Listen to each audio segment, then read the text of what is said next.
Welcome back to LearnPianoLive.com. My name is Jamin, and as you can tell from the countdown clock, the lesson is about to get started. In case you're new with us, there's a few things I'd like to show you to help you throughout the lesson.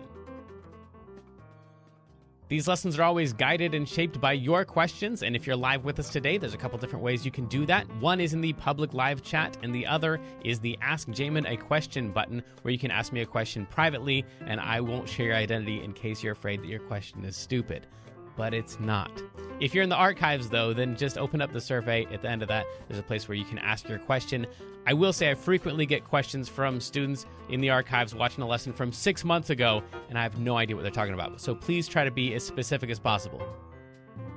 If you're watching this at LearnPianoLive.com, there should be a PDF and an MP3 button right next to this video. The PDF will often have additional video links inside so you can get more in-depth instruction on each of the topics. And if you're the kind of person who likes to print out the PDF so you can make the same notes on your physical version as I'm making during the lesson, now would be the time to do that.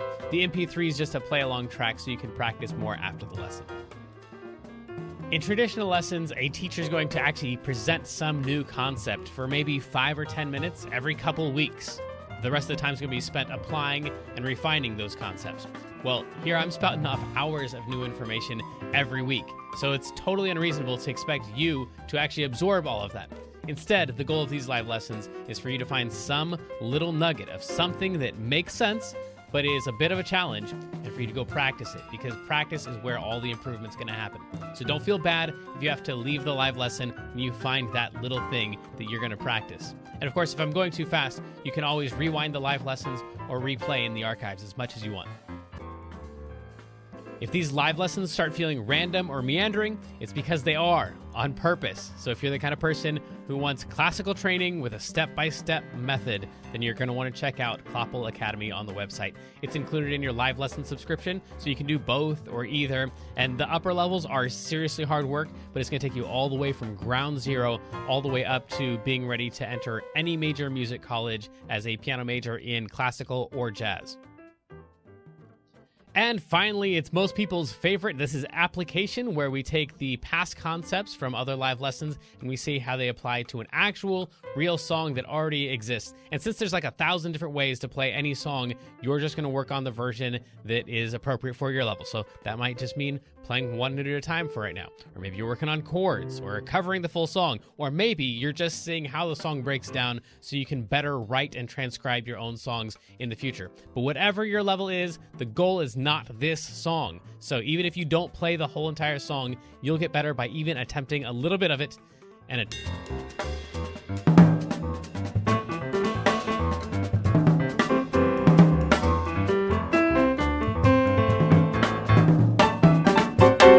Welcome back to LearnPianoLive.com. My name is Jamin, and these are our thieves, Jazzy James and the incomparable Kendra. Thieves? Moderator. Did I not say moderators? Oh, yes. I meant moderators. We did not steal the candy, okay? But guess what? Yes. So, you know that book I'm working on? I'm like a third of the way through it now. Oh, so the one when you say working on, you mean writing? Yeah. Okay. Yeah, the book Because you I'm now writing. have 47,000 words. No, 27,000.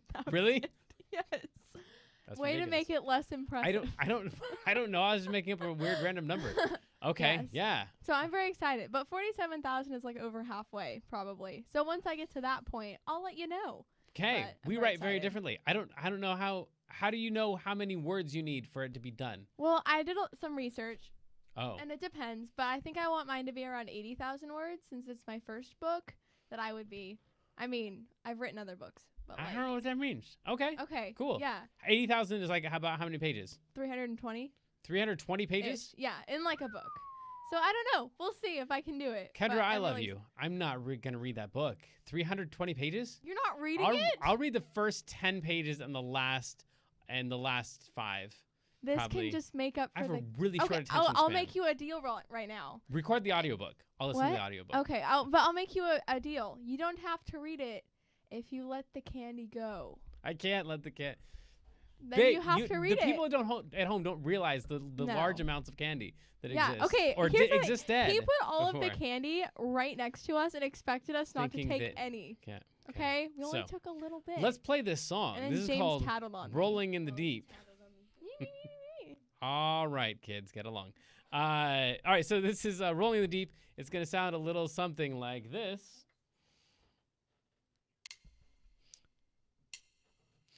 And a 1, 2, we could have had it.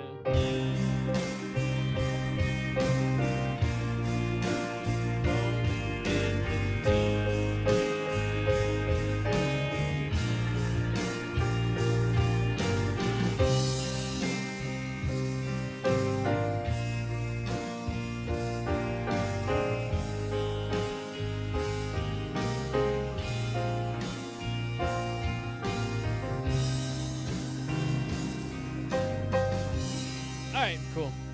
Let's do some notes here. First thing we need is a G. And in this song, we're going to have 3 flats. So all the B's are going to be flat, all the E's are going to be flat, and all the A's are going to be flat. If you don't know what that means yet, that's perfectly fine. Just know that when we come up to a B or an E or an A, it's not actually a B or an E or an A. It's actually a B flat, an E flat, and an A flat. This puts us in the key of E flat, by the way. And so the key of E flat just means that E flat's arguably the most important note of the song, and all the B's, E's, and A's are going to be flat. So over here, the first note that we need is not any of those. It's a G. So in order to find a G, we're just going to take any group of 3 black notes like that, or like that. We're going to take the middle note, and we're going to drag it down, which means slightly to the left. And we'll land on a G every single time. So that's going to be our G. It's going to be the first note. We only need one of them. I'm going to select this one. And then the next note is going to be a B, and there's some little like something weird going on in there, and that is that flat sign right there. So that is a B flat. So that would be a B because G is the last note in the musical alphabet. So it goes A, B, C, D, E, F, G. A, B, C, D, E, F, G, A, B, C, D, E, F, G. So it repeats after G, so the next note up would be an A, and the next note up would be a B. But again, we don't want to play a B, we want to play a B flat. So we're going to play that note right there, the note that's slightly lower than a B. So we're going to play G and B flat. And the fact that these say back here that like these are going to be flat every time we run into them means that we're going to have a lot of B flats in the song. So we're going to have a G and a B flat, and then again a G and a B flat, and then a G and a B flat, and then finally a C, and this is just a regular old C. Now, here's the problem that most people run into who don't have the letters on their keyboard, is that you think, well, that's a version of a B, so if I go up one note from a B, it should be a C, but you end up landing on a B because these are both versions of Bs. So the C is going to be all the way up here. So the very beginning of this song, or the beginning of the chorus of the song, should be, we could have had it all. So we could have had it all. Right there.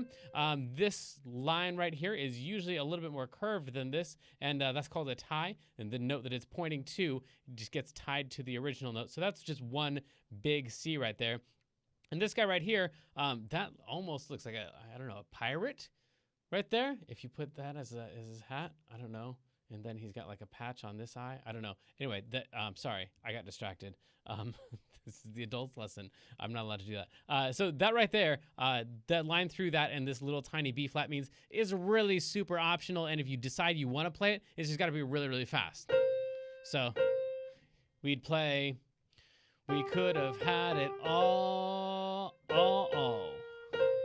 So anyway, optional B flat right in there, and that's what that line is about. It's called a grace note. It just means you throw it in or don't throw it in, but if you do throw it in, make it quick. This B flat, of course, is now tied to the next note over here, so that's just one big B flat right there. So all, and then rolling in the deep is going to be B flats and G's again. Rolling in the, and then again we have D, D. And then these two C's are tied together. We have a D.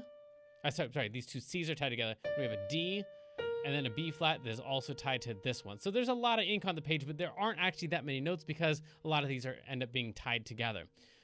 You had my heart in is G and B flat again. So these two notes make up the majority of the song. Side of your hands is that section right there. Side of your hands. Again, these two guys are tied together. That's one big C, and that's one big B flat right there. But you played, and this one right here, it's got a little tiny flat sign in there. So of course that's not a regular A. That's going to be an A flat. Played it to the B. Now, depending on which chorus you're listening to of hers, she just sings to the beat, or she sings to the beat, or she sings to the beat. So, anyway, those are all kind of optional notes there at the end. You could not play that E flat if you want, or not play that F. You probably should play it to the beat. Probably at least come back to the G. But even if you didn't do that, that would still sound all right. And if you play that along with the track, it would sound something like this. Get ready on the G and the B flat. And are ready, go. We could have had it all. Rolling in the D. You had my heart inside of your hands, but you played it to the beat. Any of those would totally work. Yeah, let's try this thing one more time. Did it just end like that, or did you stop that? It should. Oh, I get it. It's time. Hello, Jamin. It is time for our feature of the day, which is the term of the day. Yes. And today, it's actually 3 terms in one: scale, key, and tonality. So I get the question a lot: what's the difference between a scale and a key? So in this case, we're going to say the key of E flat. I know technically it might be the key of C minor, but let's not worry about that for now. Technically, the key of E flat, which means all the B's and E's and A's, B's, E's, and A's are all flat.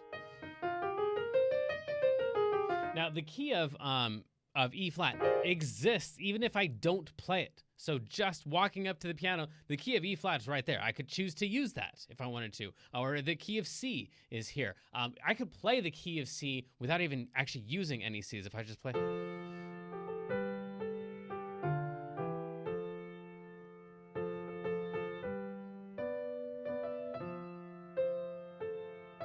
Oops, I played a C.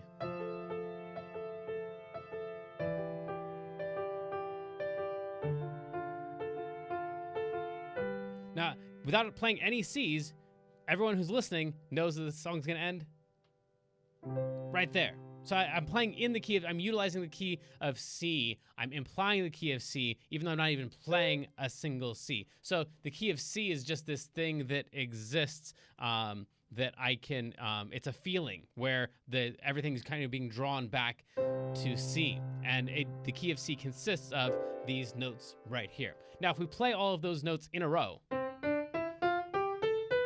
or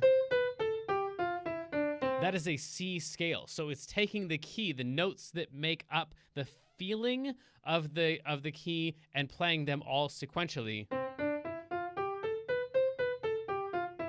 That's a C scale.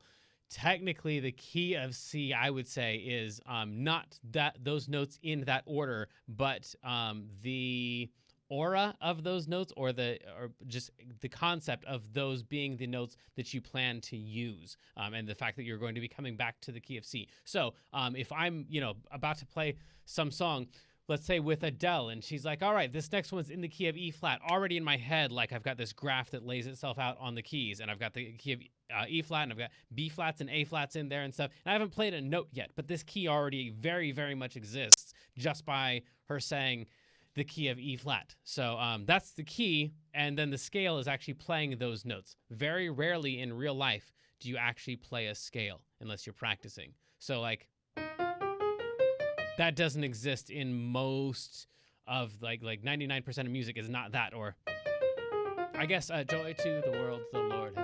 There's one song that uses like the actual scale where the key and the scale like really overlap there. But other than that, the key is just the existence of the notes. And so sometimes that's called a tonality, which is the third part of this.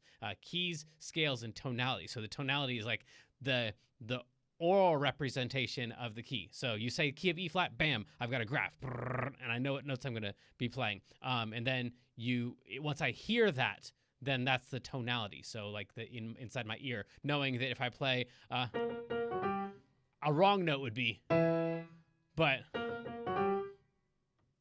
that's the right note. So that's the tonality, is like your ear being able to graph all that stuff out. I don't know. Did that make any sense, guys? Okay, cool.